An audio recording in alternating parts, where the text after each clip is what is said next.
everybody. Well, good afternoon, and I want to thank Secretary Granholm and everyone on the screen for being part of this today.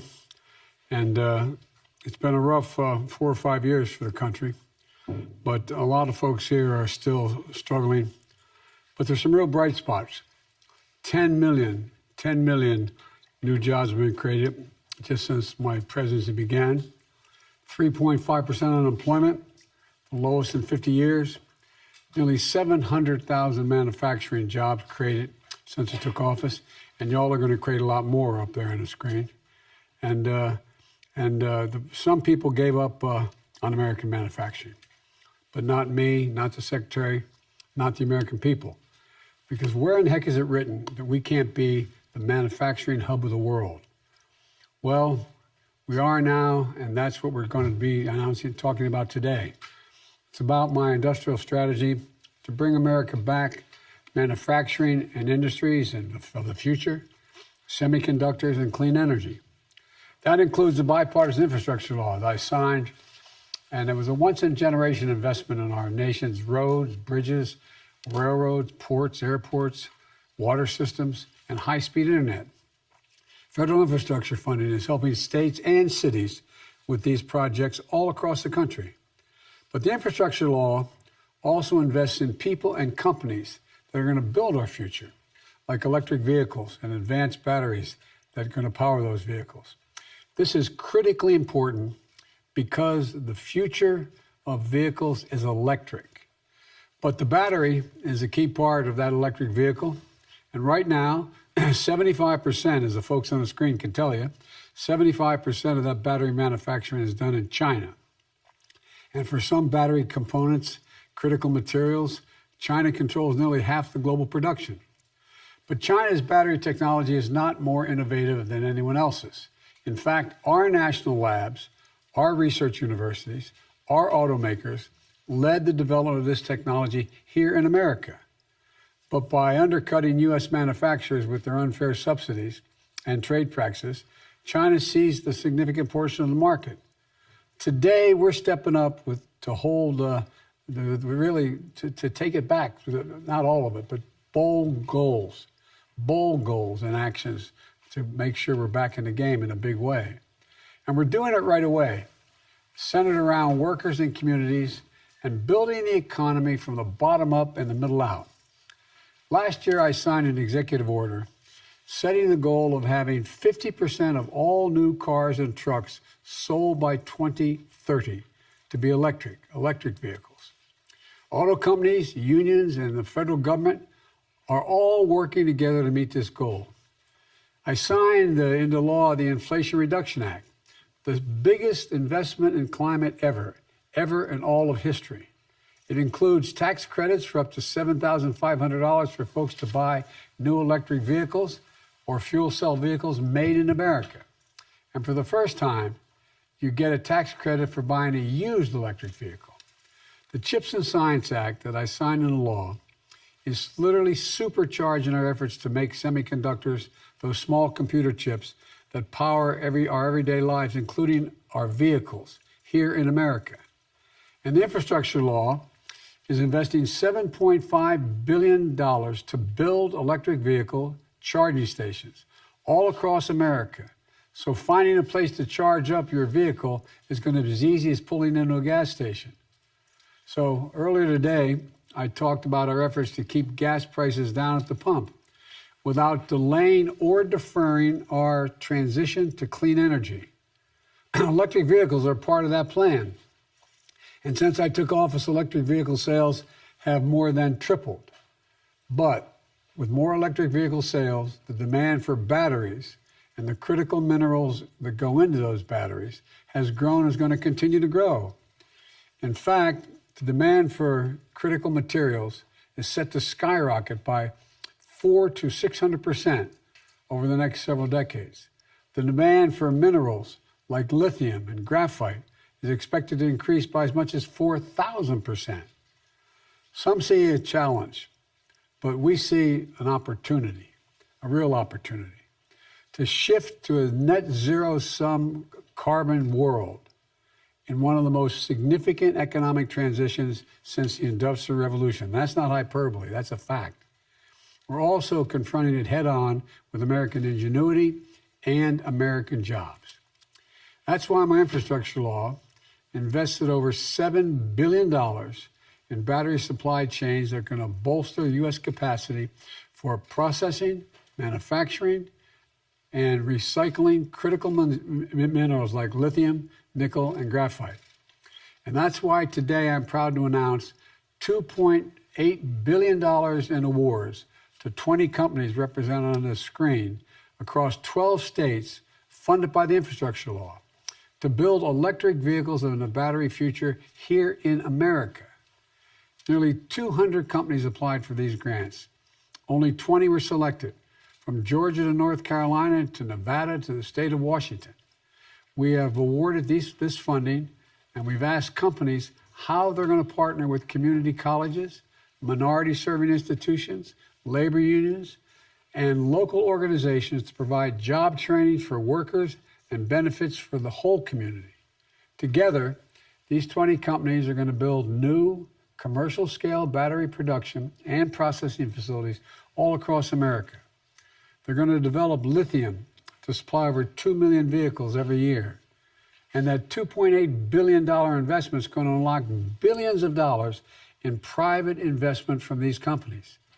That means the projects are going to generate $9 billion total for American manufacturing and the battery supply chain across America. And that's going to create thousands of good-paying jobs, many of them union jobs that require college degrees, that don't require, I should say, college degrees.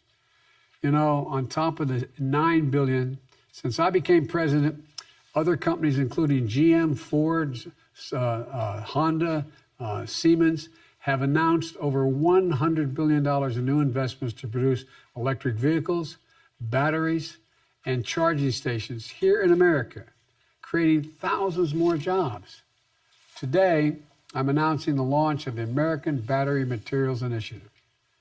It's going to coordinate the effort across the federal government and work closely with the private sector, labor unions, tribes, community organizations, and our partners and allies abroad. This initiative is going to be led by the White House and housed in the Department of Energy with the support of the Department of Interior to secure America's electric vehicle battery supply chain and clean energy future. And we're going to do it the right way, respecting the rights of tribes, creating good-paying union jobs, and protecting the environment and local communities. Folks, one more thing about how we're going to do this. You may have seen the news reports describing Republicans who voted against the infrastructure bill, attacking Democrats for passing it because it's socialism. Well, now quietly and privately, they're sending me and the administration letters asking for money from the same bill, talking about how important the projects would be for their districts if we just got them the money. I was really surprised to find out there were so many socialists in the Republican caucus. But even if they voted against it, I made a promise when I was running and when I got elected. I'd be the president for all Americans. So we're going to build a better America together, whether they voted for it or not. If the district deserves the project, they're going to get it. Let me close with a question. I ask many business leaders, when the United States decides to invest considerable resources in a new industry that we need to build up, does that encourage or discourage businesses from getting in the game? And the answer is it encourages them to get in the game in a significant way. Federal investments attract private investments. It creates jobs and industries. It demonstrates we're all in this together. And that's what today's about. I've never been more optimistic about America's future. We just have to remember who in God's name we are. We're the United States of America. There's nothing beyond our capacity if we work together. And with that, let me turn it over to Secretary Granholm. Madam Secretary. Thank you so much, Mr. President, for inviting me to be part of this today. This moment is one of... You're a critical part of this. We're not just invited. Well, I know, but But I just feel like this especially for so many reasons is one of the greatest pleasures of serving in your administration, because I can't help but think back to a call that I received from your office from the White House 13 years ago when I was serving as governor of Michigan. And on that call, we found out that the then Obama-Biden administration was awarding Michigan a dozen grants to help and develop and assemble the guts of Car 2.0, which is the electric vehicle. And I remember telling my staff then, this is a game changer for us. Our state's economy, as you know, because of the bankruptcies, was at rock bottom amid that crisis. But you lifted us from our knees and saved us, gave us opportunity. And that opportunity now being reflected in the next step of battery making in America. So the commitment to have us head where the globe was heading, into clean energy and to these new jobs, good paying jobs that it could bring. Those grants at that time generated thousands of jobs for Michigan. They gave confidence to the industry, helped us develop a renaissance. So imagine what these grants are going to mean for these communities that are represented here. I'm just so honored to be part of this, because the companies behind these projects believe that with this agenda on the books, this is the time to bet big on a clean energy boom that's made in America. They're putting their own investments on the table to help build up this battery supply chain that we need to make this all-electric future of transportation real. And together, we're seizing this opportunity together to boost American competitiveness and strengthen local economies and create 8,000 jobs, good-paying jobs all across the country. So 13 years ago, Joe Biden visited Detroit to announce grants that would make Michigan a leader in American EV battery production. I was proud to stand with you then, sir. I'm proud to stand or sit with you now here at the White House as we set to make America a leader in global electric vehicle battery production. And I know we've got all these great people here on the screen who are the grantees, the awardees, who are going to make this happen across the country. I want to ask a couple questions and, of course, invite you to participate, sir, as you see fit. Let's start with Phil Brown. Phil is the president of ICL Group's Phosphate Specialties Solutions. And Phil, my understanding, you're there in St. Louis, that your St. Louis plant is going to employ more than 150 people. And I wonder if you can tell us about the work that you're doing there with unions and make sure that the folks in the surrounding community can take advantage and can access these good-paying jobs.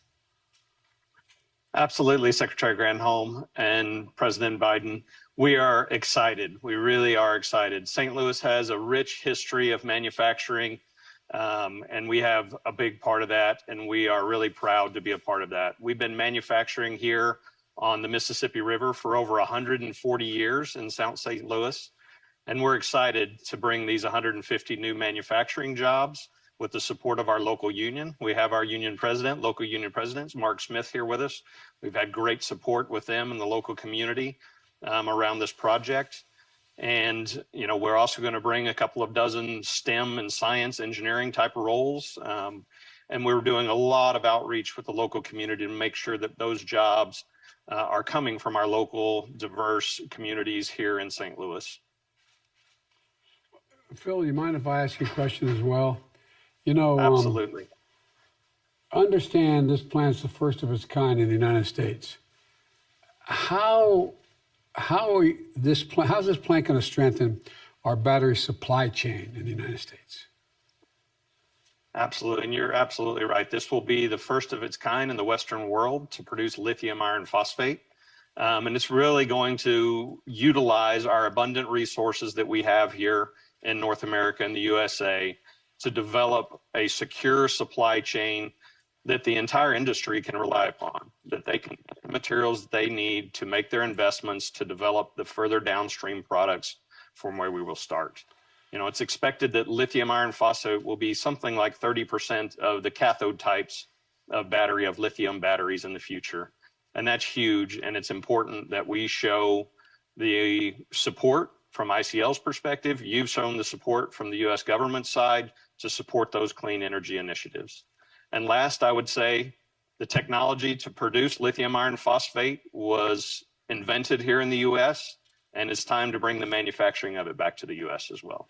I have one more question, if I may. One of the things that has excited me about what we're doing here and beyond is that a lot of these jobs are going to be good paying jobs that do not require a four-year degree. Are you reaching out to the community colleges? You're reaching out to the community writ large to let them know that they could qualify for some of these jobs? Absolutely. We have a number of different ways that we work locally with civic organizations, student-based organizations, community colleges, our local unions, to make sure that we're recruiting, training, and enabling those people for these jobs. We work with organizations like Construct Reach that reaches out to high school students coming out of school to make sure they're aware of manufacturing jobs and construction jobs, that they know what the opportunities are.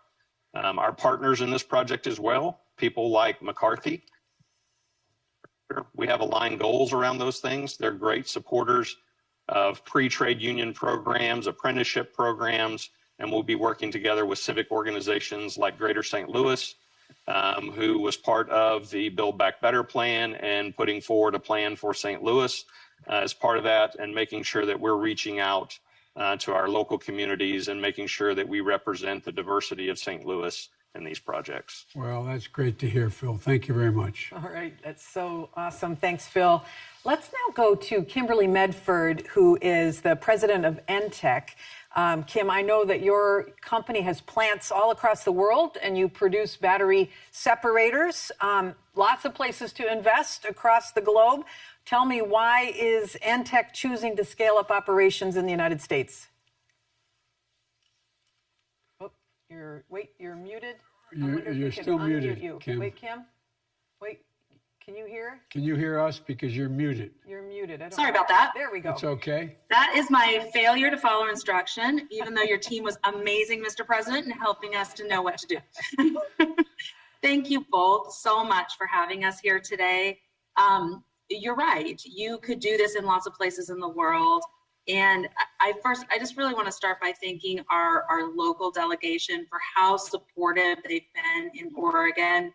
Senators Wyden and Merkley and Congressman DeFazio and Schrader and the whole Oregon delegation have been just amazing teammates in the overall effort to really spur the U.S. to a leading role in the global adoption of clean advanced battery technologies. You know, we've all experienced supply chain disappointment in the last couple of years, driven by foreign imports. Investments in trusted U.S. supply just simply mitigates these risks. We want to be part of creating more American jobs, producing the most advanced technologies for batteries in the world to the cleanest environmental standards right here in the United States. We need to build our supply chain that our customers and the American consumer can really trust. We experienced great growth since we started building separators for lithium batteries back in 2001 in Oregon, and our early success was in China. So we primarily exported until about 2013, when there was a massive decline in our sales because China, through state-sponsored competition and high tariffs, made it really, really difficult, if not impossible, to compete. But we continued to innovate. We did that in the United States, and we just remained confident that the U.S. domestic lithium battery market and the EV market would develop here, and here we are. So the strong support from you, from your administration, is exactly what we've been hoping and planning for. And now we get the fighting chance to compete globally right here from the United States with American operations. We fully expect the U.S. battery and EV markets to grow rapidly. We know speed and scale are important, and we're vertically integrated to make the most of our own production equipment and are ready with our investments in both Oregon and Nevada to produce that equipment and scale rapidly. So commitment to supply chain, the growth, the longevity that we all need for this EV market that's finally here. We're super excited about it and incredibly confident that it's the right thing to do to make our product with US labor to US environmental standards and without risk that we all stand to face with imports that could stop at any time. May I ask, I have two questions. Well, actually, one comment and two questions. I think I should acknowledge, which I have in the past, one of the really significant changes that took place was in the first year. I had the CEOs of all the major American automobile manufacturers out on the lawn of the White House. And that's when Mary Barra, president of General Motors, said after having a very different view that she was going to go all electric and she's going to move in that direction. And so I think she deserves, because then every other company lined up. But one of the things that I always tell my staff, we assume that everybody knows what we know when we're speaking. And there's going to be people listening to this who aren't part of this industry. Can you explain what a separator is? Sure. Because I want to help the press. Absolutely. So you can kind of see right behind me these rolls of white film. So a separator is the insulator that goes between the anode and cathode in the lithium battery. It allows for the ions to flow, but it protects those two components from touching, which we all know is a bad thing. It creates a minimum a short and a maximum a fire. And so it's a very important insulator, and that is what we make. Thank you, Madam President. You're welcome. Awesome. Great. Thank you, Kim. Let me turn now to Kent Masters, who is the CEO of Albemarle, which is a global company with a home base in North Carolina. I understand, Kent, that you also have close ties to the region as well. I wonder if you can tell us about your plans to work with the community to ensure that they too are benefiting from the investments. Yeah, so our headquarters is based in Charlotte, North Carolina, and the facility where I'm at today is in Kings Mountain, North Carolina, about an hour from Charlotte. And we plan to open a new mine here. It's actually a brownfield mine that we've owned for quite some time. It was shut down in the 80s. And with this grant, we'll be able to start up the mine. But the grant is for a separator facility that will employ about 200 highly skilled full-time jobs and another couple hundred roles during construction. Those will be, the 200 will be long-term roles, highly skilled, $90,000 a year or so salary base. And then we are working locally with the community with Cleveland Community College, a local community college. About $5 million of the grant is going into a program to teach the skills that are necessary to apply for these roles. So we're working locally with the community to teach the local workers how to apply for those jobs and the skills necessary to be successful working with us. Can I ask a question? You don't have to ask me. You should. Kent, I'm told this new plant's going to produce enough lithium to help power 750,000 vehicles a year. And tell us about how this could be a game changer for the battery supply chain in the United States. How's it going to affect that? Well, this will be a major facility relative to the lithium that's produced in the U.S. today. So we're a world leader in lithium production. We're one of the few companies producing lithium from U.S. resources. We do that today in Silver Peak, Nevada. We've been operating that facility since 1966, and we're in the process of doubling that. But it's a smaller facility compared to this. This will be a world-scale facility when we get the mine operating in the concentrator.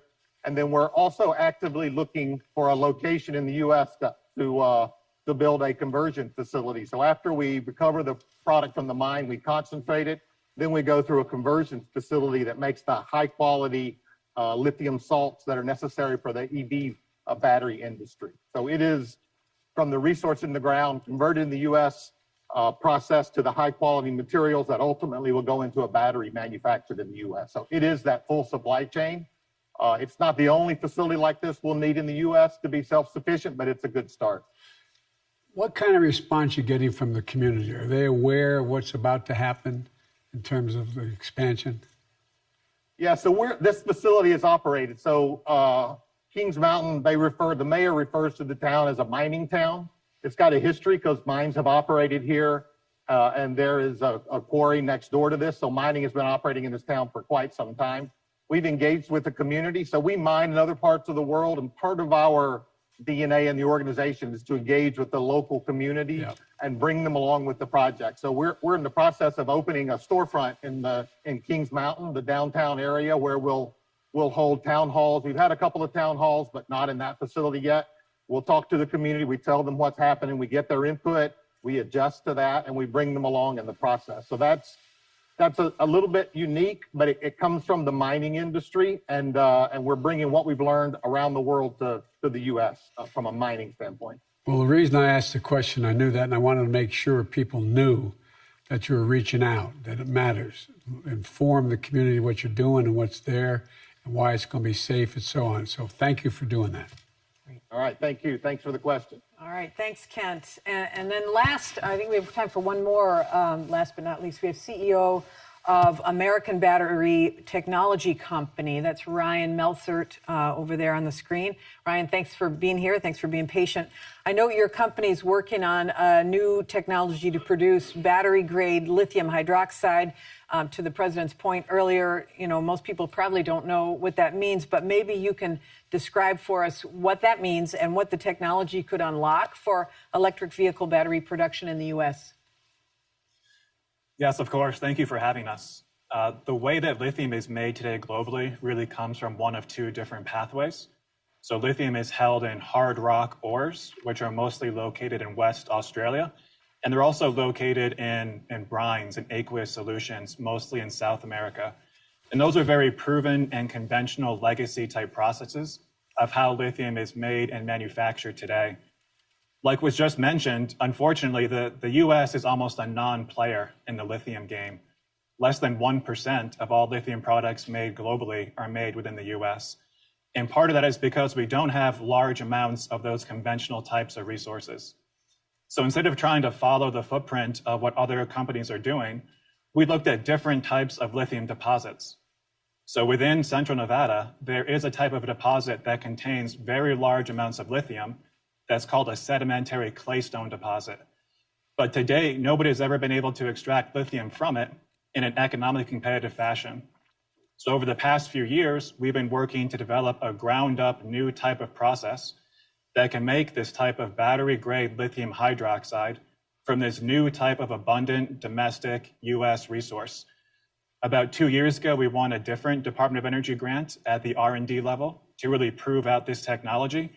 And now through this next set of funds, we're building our first commercial scale lithium refinery in Central Nevada that will really expand the types of resource base the U.S. has access to and will help get the U.S. back in the game of providing domestic battery materials. Let me ask you a question. Tell us about why you're confident in the outlook for the U.S. battery market. Why are you confident? Because we're investing a lot in you, but you're also investing in a hell of a lot. We definitely are, and we appreciate your investment and your confidence in us. I would say that over the past 5 to 10 years, there have been large amounts of multi-billion-dollar electric vehicle factories made in the U.S., large amounts of multi-billion-dollar electric battery facilities formed in the U.S. But if you go one step upstream of that, almost 100% of the materials that those facilities source come from outside the U.S. So those vehicle and cell factories, if there are natural supply chain disruptions, if there are political disruptions, all those multi-billion-dollar factories become starved of feed and really cannot produce anything that they're trying to make. So it makes the U.S. and the U.S. industry very vulnerable to be that reliant on outside materials. So the built-in demand is already there in the U.S. We have great relationships with the cell manufacturers and the vehicle manufacturers who are really hungry to buy these materials from U.S.-based resources. And up until now, it really has been a need for much greater innovation to put the effort in to really go for the first-of-kind system development and the willingness to take risk to bring a new type of resource to market. And I think that's always been one of America's strengths, to really take that risk and build these first-of-kind systems. And again, like I said, we're happy that you and the country are taking this risk with us. Well, we're happy you're doing it and happy for your innovation. Thank you. Yeah, so great. Thank you so much, Ryan, and Kimberly Medford from NTech Manufacturing, and Phil Brown from ICL Group, and Ken Masters from Albemarle, and Brian Goldner and Henry Van Ruyen from Talon Nickel. Thank you for joining us as well. Gene Berdichevsky from Sila Nanotechnologies, Ann Duncan from Sierra Resources, Eric Stopka from Anovian Anode, that's probably it. Mike O'Cronley from Ascend Elements, and Aaron Bent from 6K Inc. Thank you all so much for joining us, for the exciting answers, and it's my pleasure to turn it back over to the man with the cash, President Biden.